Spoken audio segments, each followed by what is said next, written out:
knows what he wants done. So it is a thrill to present Eugene Rodriguez and Los Cenzontles.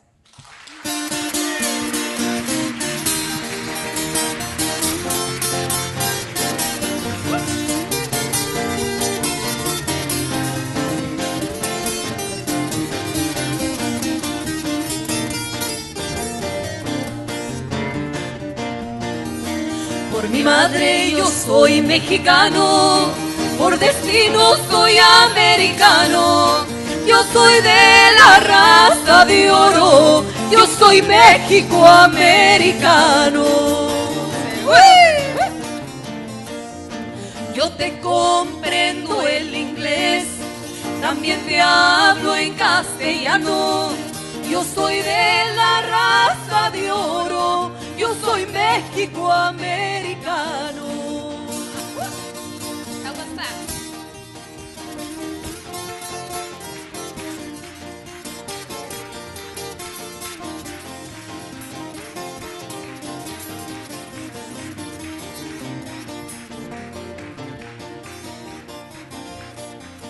Zacatecas a Minnesota, de Tijuana a Nueva York. Los países son mi tierra, los defiendo con honor. Seguro que sí. Dos idiomas y dos países, dos culturas tengo yo. En mi suerte tengo orgullo, porque así lo manda Dios. Por mi madre yo soy mexicano, por destino soy americano. Yo soy de la raza de oro, yo soy México-americano.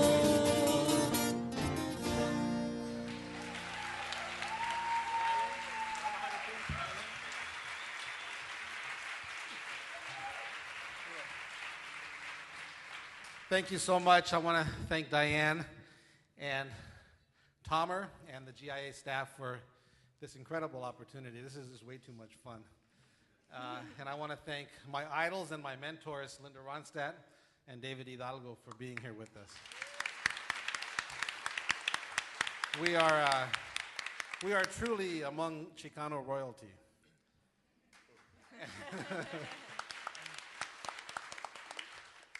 And secondly, I'd like to make clear that my work creating Los Cenzontles has been motivated by personal self-interest. I guess I'm a jigsaw puzzler, as Dr. Pastor described. Jigsaws in shades of brown. And I feel most useful when I'm connecting disconnects. And one of my lifelong disconnects is being born into two cultures. As a third-generation Mexican-American, I grew up with mariachi and rock music at my family parties. And like many in my generation, reconciling these distinct cultures into one life has been challenging sometimes. Mexican Americans are often asked to choose one culture over the other, and we're often judged as not being enough of one or too much of the other. And I was intent on using the best of both to become myself. And when I started working 25 years ago, I couldn't have predicted the historic demographic shifts that we've been discussing this week. I just tried my best to connect with people who might share my interest in cultural connection and reconciliation. And I've worked to keep a few steps ahead of conventional wisdom and all those consultants by using the strategic thinking that I learned from my immigrant grandparents, as well as from my parents who navigated family lives and careers in a changing world. In the mid-1980s, I began teaching Mexican music to young people in the working class neighborhood of Richmond and San Pablo here in the East Bay. At that time, the Latino kids were primarily English-speaking and listened mostly to hip-hop. And teaching them traditional music was like getting them to take medicine. The education in the neighborhood was and continues to be poor. There is little expected of our kids academically, and arts programs are inconsistent or non-existent. But I wanted to make a difference, and I knew that our neighborhood kids were as capable as any, and I wanted my students to take themselves seriously, to take learning seriously, and to think about culture, because culture is what shapes society. I sought out deep roots music and took the group on adventures to rural Mexico. Roots culture offers the most fertile terrain for musical exploration, where the individual and the community connect, and where there's a great room for interaction, improvisation, and participation. I integrated arts discipline that I learned at the conservatory into my methods, and I began creating a pedagogy that we're continuing to build on. I recorded the kids regularly and used that process as a learning tool and motivator. We played at flea markets and street corners and sold tapes to help raise money for the trips to Mexico. At one of those fundraisers, on a foggy afternoon in 1993, we met Linda Ronstadt. Well, I remember the day that I went down there. I was with my little daughter, and was 2 at the time, and we'd taken some stale bread, and we'd gone down to the Palace of Fine Arts to feed the swans at the lake there. And I looked around, and I heard some music, and it was, you know, traditional Mexican music being played really well, and I saw some dancers and some players. They were playing on the street. I said, I'm going to go look at that. And when I got over there were a lot of kids in the band. They were little kids, and they were playing really well. Lots of times when you see kids playing, you know, your first impulse is kind of patronizing. You sort of set your face and go, that sounds really good. You know, these little kids beating their brains out, playing real out of tune. They weren't like that. They were playing really well. They could really play their instruments. They could really sing, and they could really dance. That's my little daughter there on the tarima dancing. She's now 20, and so that's where I'm in the background someplace. But anyway, I was so knocked out. So I went and talked to them. I said, "What are you guys doing here?" And they said, well, they were trying to get enough money together to go down to Mexico. They were going to go down and stay in a village and learn some of the traditional dances down there. They'd already taught them the traditions and the etiquette. That's my little daughter. And there's Eugene in the background there. And that's me way, way in the background. You can see me in the blue jacket looking at them. Anyway, it was apparent to me immediately this was different. This was not like most people teach children how to play music. And they weren't necessarily brought up to or trained to be performing seals. They were trained to enjoy themselves and really interact. It was music that was for them to, you know, enjoy themselves culturally and socially as much as performing. But one of them is still here. He's, let's see, Ugo over there was, his voice hadn't changed yet. I call him the secret weapon. He now knows how to, not only is he proficient on his instruments and a good dancer, knows how to teach, he's also a really good recording engineer and a great singer and a songwriter. So, and Eugene is a wonderful composer. Anyway, I grew up in the desert in Tucson, Arizona, on what was then a rural route. And my family had built a little compound with my grandparents in one house and my father and my mother and the 4 of us kids in the other one. And I don't remember when there wasn't music going on in some form or another. My father on Sundays would sit and play the piano and key of C, everything in the key of C, and sing in his beautiful baritone voice that he had. He would sing love songs in Spanish for my mother, and sometimes he would sing maybe a few Sinatra songs. My mother would play something in ragtime or Gilbert and Sullivan music. You know, we always had that going on. Music I heard before I was 10 years old in that house provided me with enough material to explore for my entire career. I mean, which is stretched from the late 60s until, you know, almost now. Increasingly, people's experience with music is passive. We delegate our musical expression to professionals. We have it on the television, places totally unsuited for music. And music can't be learned without both listening and playing. You have to do both things in order to really get music imprinted on you. So we need to teach our children how to sing their own songs and play their own instruments. We can't just leave it up to their laptop or their television to tell them what music is. They deserve and they are fully capable of learning to express themselves in a more subtle and profound ways of traditional and classical music. Los Cenzontles are going to perform one of those songs that I heard back in 1993, a son jarocho of southern Veracruz, one of the rich musical traditions from a country with multiple rich traditions.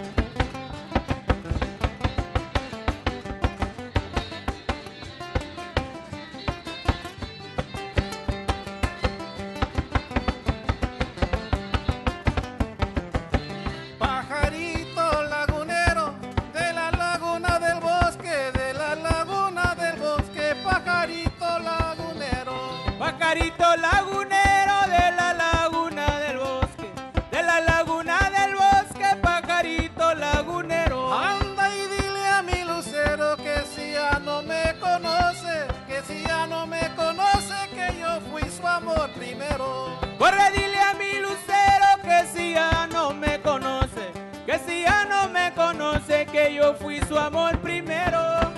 Tírame la lima,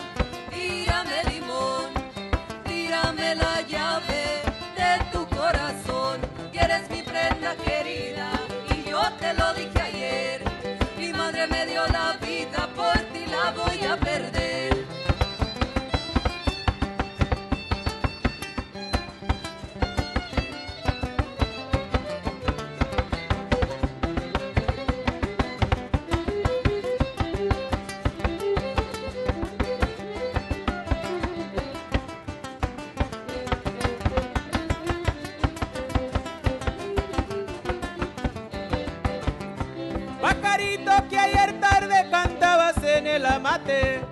Cantabas en el amate, pajarito que ayer tarde. Pajarito que ayer tarde cantabas en el amate. Cantabas en el amate, pajarito que ayer tarde. Ahora cantas en la jaula, ya lo ves por Zaragate. Pajarito que ayer tarde cantabas en el amate. Y ahora cantas en la jaula, ya lo ves por Zaragate. Pajarito ayer tarde cantabas en el amate. Un relámpago en el cielo me está anunciando que me van a dar la muerte, que me está matando. Eres mi prenda querida, eres todo mi querer, eres aquella paloma que canta al amanecer.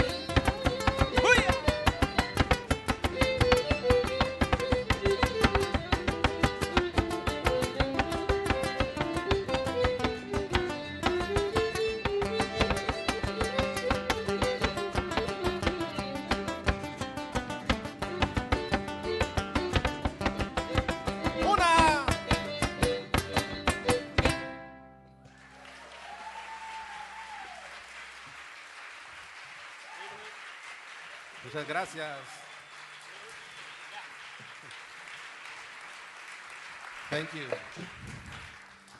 In the early 1990s, our neighborhood changed dramatically because of huge waves of immigration from Mexico. In our neighborhood, there were now two Latino communities, the English-speaking and the Spanish-speaking. And the consequences of this change were both painful and exciting. We saw increased gang activity and other social problems, but we also saw heightened cultural activity, participation, and optimism. Immigrant families emboldened by critical mass wear their Mexicanidad, or their Mexicanness, proudly. Hip-hop no longer dominated the sounds of the streets as Mexican music from norteño to banda to cumbias began to take over. And this scenario played out all over California, but what absolutely amazed me is how few leaders or organizations, even within the Latino community, took notice or adjusted messages, policy, and programming. But I saw it as a huge opportunity because the process of acculturation creates enormous social energy, and we can either choose to ignore it or choose to cultivate it. In 1994, I decided to incorporate Los Cenzontles because of two simultaneous events. One was an invitation to co-produce a children's album with Los Lobos, which was my first professional recording. And the other was the murder of a 15-year-old girl, Cecilia Rios, that rocked our neighborhood. In fact, I remember flying in from one of the recording sessions in LA and seeing on the cover of the San Francisco Chronicle, Ruth's sister crying. And you know, you only see Chicanos on the cover of the Chronicle when something bad happened, I guarantee you. And seeing only destructive displays of grief in our neighborhood from the kids, such as graffiti, I decided to put together a workshop with Ceci's friends to write a corrido, which is a traditional song chronicle, about her death. And it was the first time her friends publicly discussed their grief, and the result was consolation and a musical homage that was a source of community pride. These two events, one positive and one tragic, were both testaments to the power of culture and convinced me that we needed to expand our work. We're going to do a song that Dave wrote a few years ago. Dave and his songwriting partner, Luis Perez, have composed some of the most important music in Mexican-American music and have added an incredible Chicano accent to Mexican music in general. And it's really in his footsteps that we're walking. It's a song called The Neighborhood.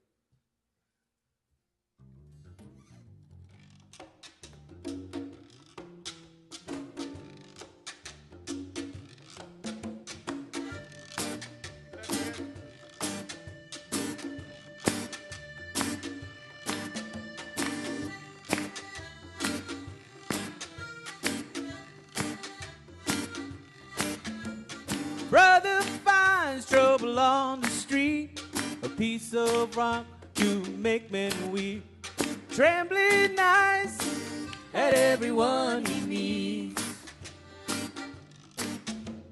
Sister holds a baby in the bed, dreams and wishes dancing in her head.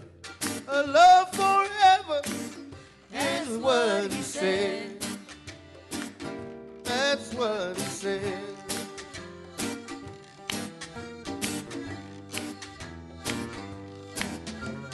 Father leans back back in his easy chair, a pint of whiskey, he just sits and stares. And he don't know, he doesn't really care.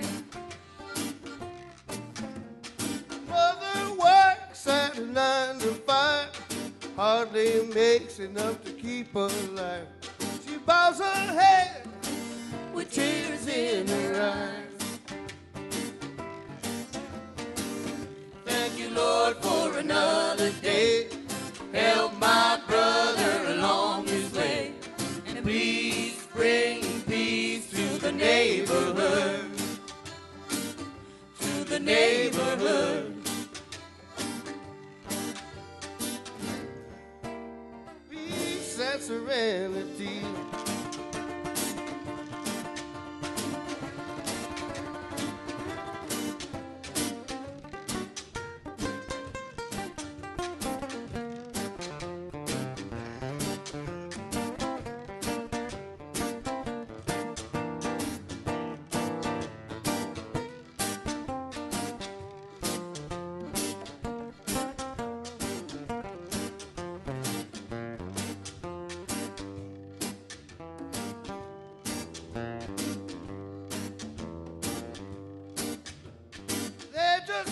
Sung on a dirty street, echoes of hope lie beneath their feet, struggling hard to make ends meet,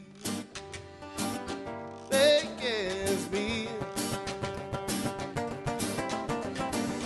Thank you, Lord, for another day. Help my brother along his way. Please bring peace to the neighborhood. Lord, for another day, help my brother along his way, and please bring peace to the neighborhood, to the neighborhood, to the neighborhood, to the neighborhood.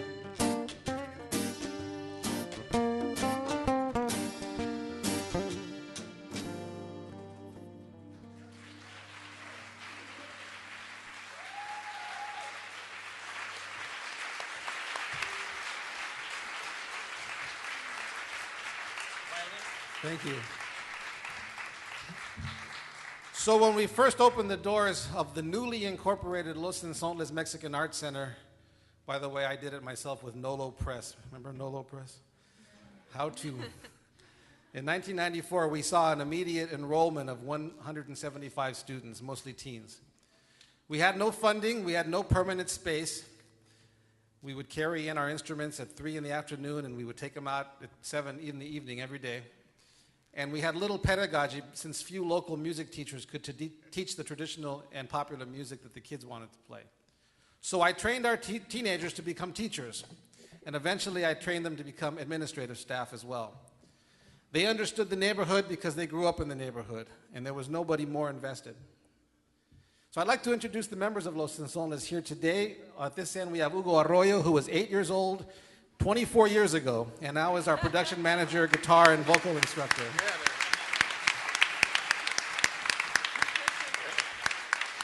Fabiola Trujillo, who came to Los Cenzontles 15 years ago at the age of 15.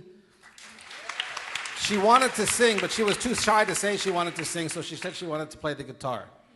But based on the fact that she didn't practice the guitar, I think we finally figured out she wanted to sing. And now she is our coordinator of our academy. Lucina Rodriguez came to us 17 years ago at the age 15 and is now our external education manager and dance instructor. Mireya Ramirez started with us at the age of 4, Lucina's student, and she is now 14 as of 1 week ago. Carlos Caro is our percussion instructor. We're very pleased to have him with us today. And Emiliano Rodriguez is my son. He's 17 years old, and he's been with us from before he was born.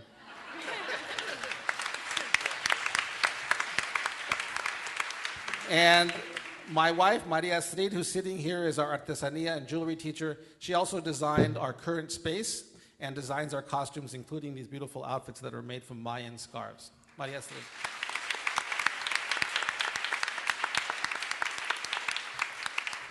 I'd like to bring Linda back into the spotlight with a story. When we took one of these trips to Mexico, this was really, hardcore rural Mexico. We were 2 hours from any paved road. I saw a boa constrictor. There were still women who didn't wear blouses. It was just very, very rural. However, we get to the village, and through the village loudspeakers, what do you hear but Linda Ronstadt's mariachi music blasting all over this little village, which is a true testament to her reach and the influence of her music. And her work has made generations of Latinos feel proud of our heritage.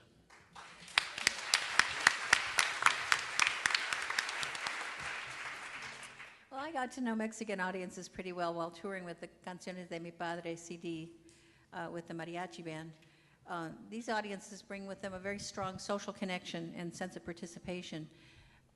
They know exactly the right place to scream and the right place to be quiet. Like, I never hear anybody going, heat wave, in the middle of a sensitive ballad. I'm singing Heart Like a Wheel, they go, heat wave, in the middle of it. Mexican audiences know just at the point where they catch the emotion rising and they, ow, it's just great. So, and you look out in the audience and there's the grandmother and the parents and the kids and the whole family's there, and everybody knows the songs and they all mouthing the words or singing along. Now, this sense of ownership by the public is especially important to develop in young people as they ready for a future in a rapidly changing world, because we are browning up fast here. It gives them a place of security in themselves, a sense of security that they'll touch back on throughout their whole lives. Mireya, grew up here, but she can go down to Mexico and she can hop up on the tarima and, interact with any. She knows the etiquette. She knows she has the dignity. It's just an amazingly important thing for them to have that kind of sense of confidence, and shines out of all these girls here. Nowhere is this more important than in immigrant communities where the trauma of acculturation adds stress to the normal stresses that our young people face. It's really hard. Of course, this increased scapegoating of immigrants makes this problem tragic. I've spent time on the border and have witnessed firsthand the trials that immigrants face. These guys, that get thrown back across the border, sometimes they've walked from Guatemala or Salvador, or they've walked all the way through Mexico. They're incredible highwaymen. They're incredibly gifted at overcoming adversity. They get up here, they find jobs somehow. They get caught by the migra and they throw them back across like they're trash. And we're throwing away people with, incredible abilities and, incredible will to work hard. It's just a shame. Los Cenzontles and David are going to play a song that Eugene composed about a person forced by circumstance to leave his home and a better life. This is something that none of us want to do. This is an excellent example of the quality of Eugene's songwriting. He's a really good songwriter. And as he starts to tell the realities faced by thousands and thousands of people that cross all the time. This is a song that we did with David and Taj Mahal. It's someone that Dave introduced us to, and on a record we did together called American Horizon.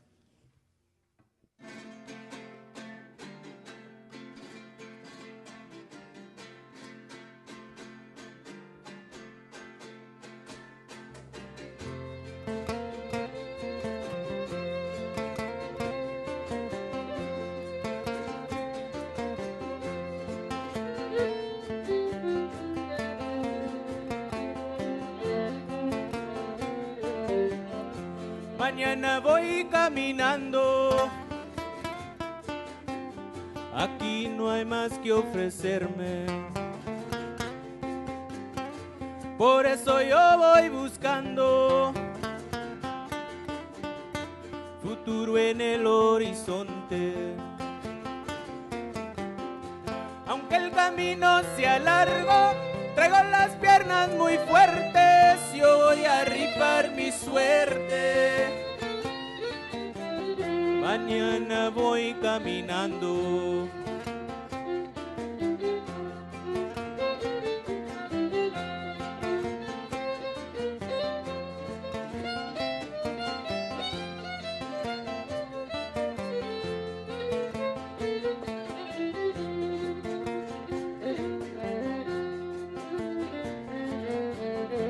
Dejo mis padres queridos,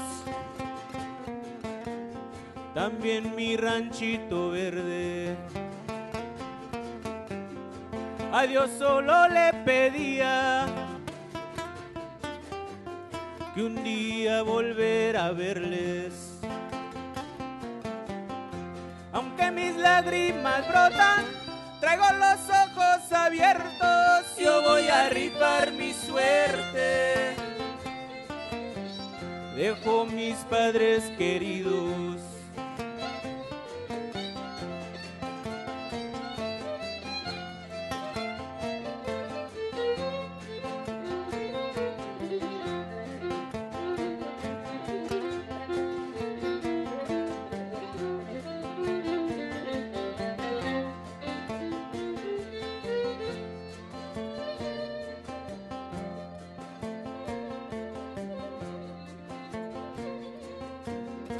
Ya me voy a despedir como árbol desarraigado, con la ilusión de vivir mejor vida al otro lado. Aunque no sé mi destino, traigo la fe de mi gente y yo voy a rifar mi suerte. Ya me voy a despedir.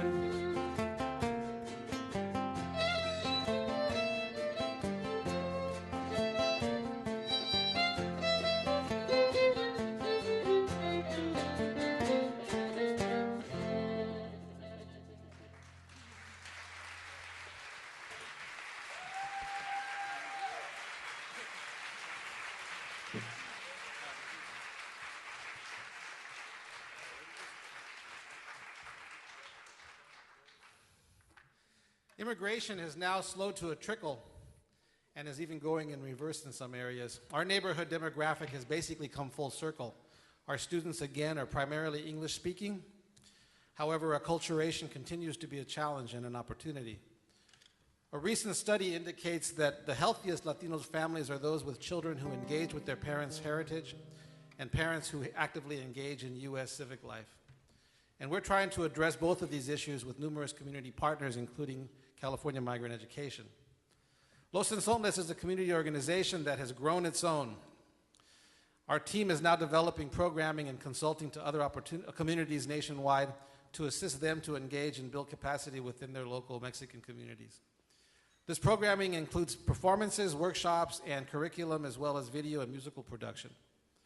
Our Los Cenzontles YouTube page hosts over 100 homemade videos, and we have recently launched a new social media campaign entitled Valor Latino to encourage participation and engagement among youth in civic and cultural life. Valor means both value and courage. We aim to increase the perceived value of Latinos in our country and encourage Latinos to speak up and express our vision for the future of our country. The next song, La Pelota, is kind of an election cycle cumbia blues. Seems like every couple of years they love us.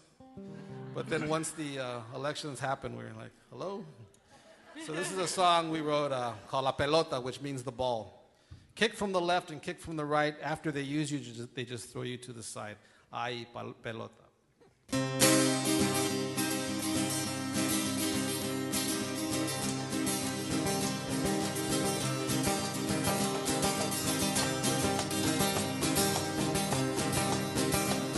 Pobrecita la pelota, ganas me da de llorar. La razón de que te agotas es que no dejas de patear. Te dicen que te quieren antes de la jugada, pero en vez de darte un beso te da otra patada. Ay, pelota, me gusta la pelota. Ay, pelota, pateando la pelota. Ay, pelota, queremos la pelota. Ay, pelota, pateando la pelota.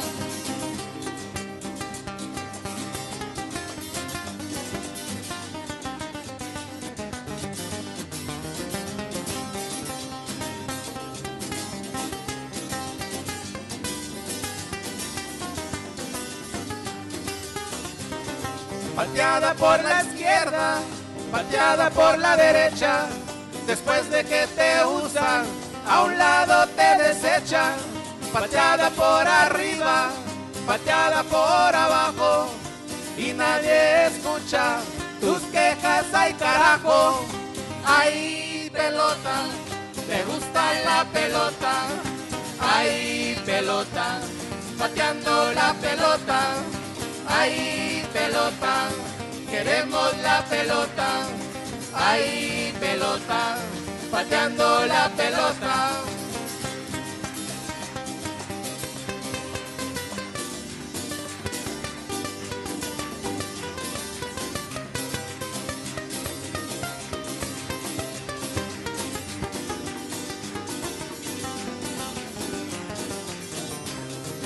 Ay pelota, me gusta la pelota, ay pelota, pateando la pelota, ay pelota, queremos la pelota, ay pelota, pateando la pelota, ay pelota, me gusta la pelota, ay pelota, pateando la pelota, ay pelota, queremos la pelota, ay pelota, pateando la pelota, vamos, ay pelota.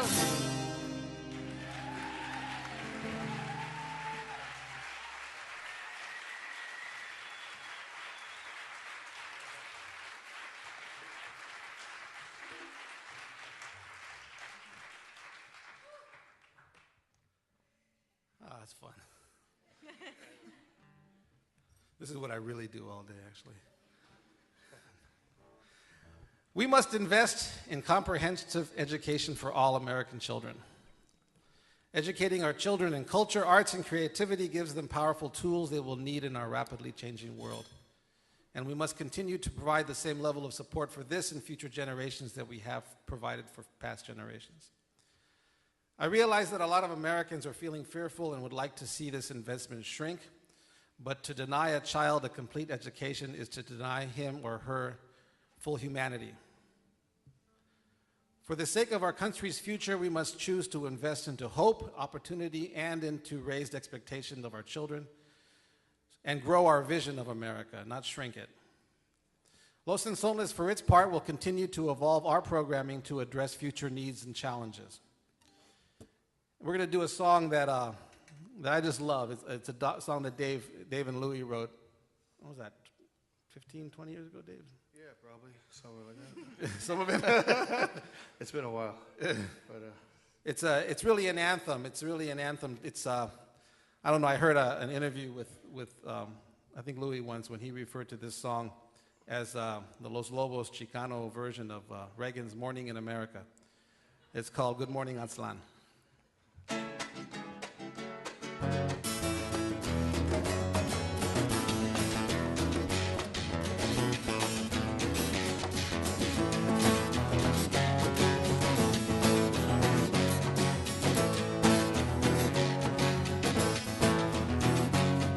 Tattooed heart with an arrow through the middle of a name that looks like Joe.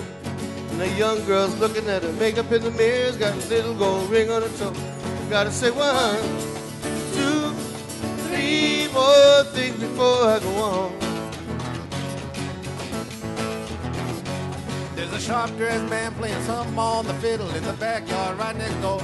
And everybody's mother's cooking something in the kitchen. Got dishes stacked, sealing the floor. I gotta say 1, 2, 3 more things before I go on. You can run And try to hide away. Here it comes. Here comes another day.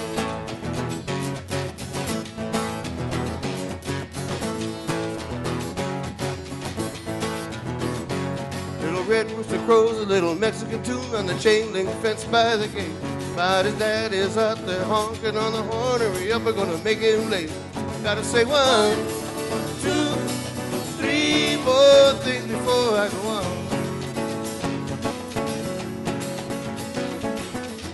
You can run And try to hide away. Here it comes. Here comes another day. If you're long down that highway, no matter where you are, you're never really far. Good morning, Aztlan.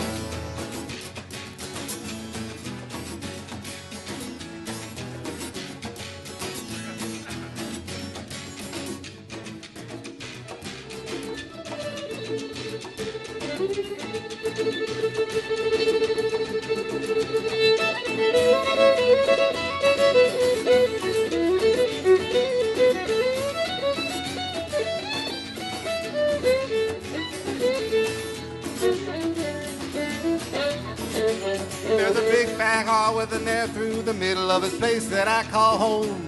And when I get lost and don't even have a nickel, there's a piece of dirt I call my own. I gotta say 1, 2, 3 more things before I go on. You can run and try to hide away. Here it comes, here comes another day. You can run and try to hide away. Here it comes, here comes another day. Where you are, you're never really far away. Good morning, Aztlan.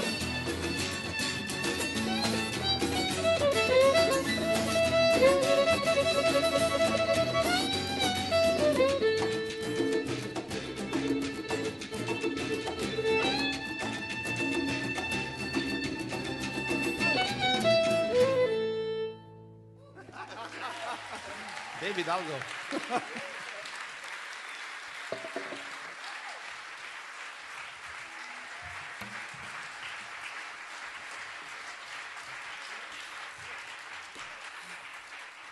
I'd like to point out that the video that we had in the back was directed by the legendary Les Blank and Maureen Gosling, one of our good friends and collaborators.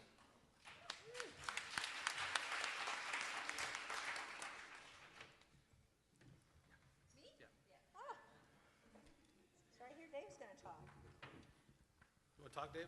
Well, okay. I learned how to play guitar, so I wouldn't have to say anything. But no, I'm kidding. Well, it's part of it, but this is living proof that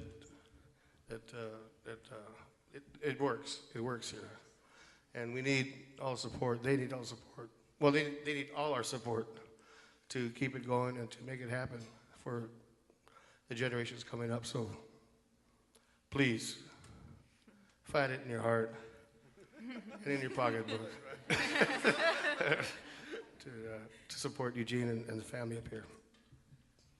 A strong cultural connection to music gave me something even bigger than musical material. Gave me an enormous yardstick to measure my experiences against generations of other people. It placed me in a much larger cultural context, and it helped me to locate my humanity. Latino culture, as well as other ethnic communities, often includes heightened cultural participation. There's a lot to learn from them as we seek new ways to engage more people in the arts. Los Cenzontles' story is not just a story of an individual artist's trajectory, but a powerful example of holistic, participating community institution building in response to social challenges. Thank you for this opportunity to make this presentation.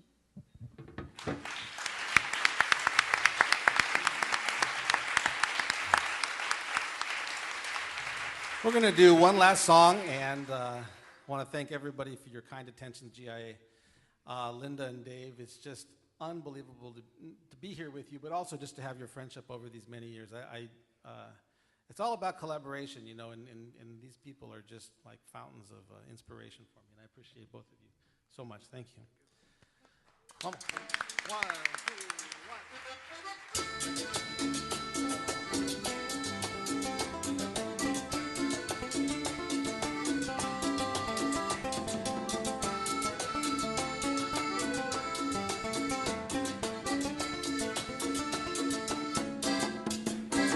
Tenemos la fama de raza obrera, por eso de orgullo cantamos afuera. Construimos viviendas, calles y puentes, sembramos cosechas que alimentan a la gente. Cuidamos a niños enfermos y ancianos, hacemos labores usando las manos. Tenemos negocios, somos empresarios, jugamos deportes en grandes estadios. Amplifica tu voz, Valor latino, escucha tu voz, valor latino, conoce tu voz, valor latino, respeta tu voz.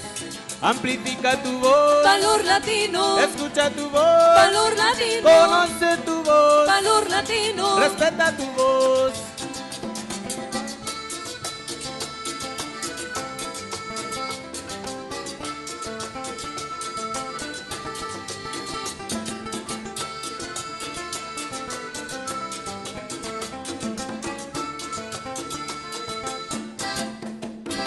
Somos científicos, somos meseros, somos pintores y somos vaqueros, dentistas, doctores, poetas, soldados, somos sacerdotes con rezos sagrados, somos políticos y jardineros, somos maestros y somos bomberos, somos alumnos y amas de casa, nos llamamos latinos, hispanos y raza. Amplifica tu voz, Valor latino, escucha tu voz, valor latino, conoce tu voz, valor latino, respeta tu voz.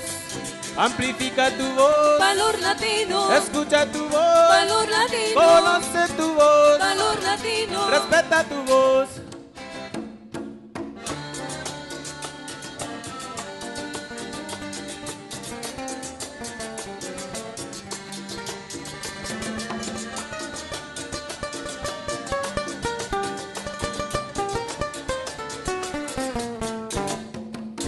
De nuestra cultura a nuestros valores, de nuestras canciones a nuestros sabores, de nuestra historia a nuestras creencias, de nuestro trabajo a nuestra paciencia. Con todo lo dicho, con fuerza vayamos, invierte lo bueno para superarnos, cultiva las flores de nuestra raíz, somos el futuro de nuestro país. Amplifica tu voz, Valor latino, escucha tu voz, valor latino, conoce tu voz, valor latino, respeta tu voz. Amplifica tu voz, valor latino, escucha tu voz, valor latino, conoce tu voz, valor latino, respeta tu voz. Amplifica tu voz, valor latino, escucha tu voz, valor latino, conoce tu voz, valor latino, respeta tu voz. Amplifica tu voz, valor latino, escucha tu voz, valor latino, conoce tu voz, valor latino. respeta tu voz.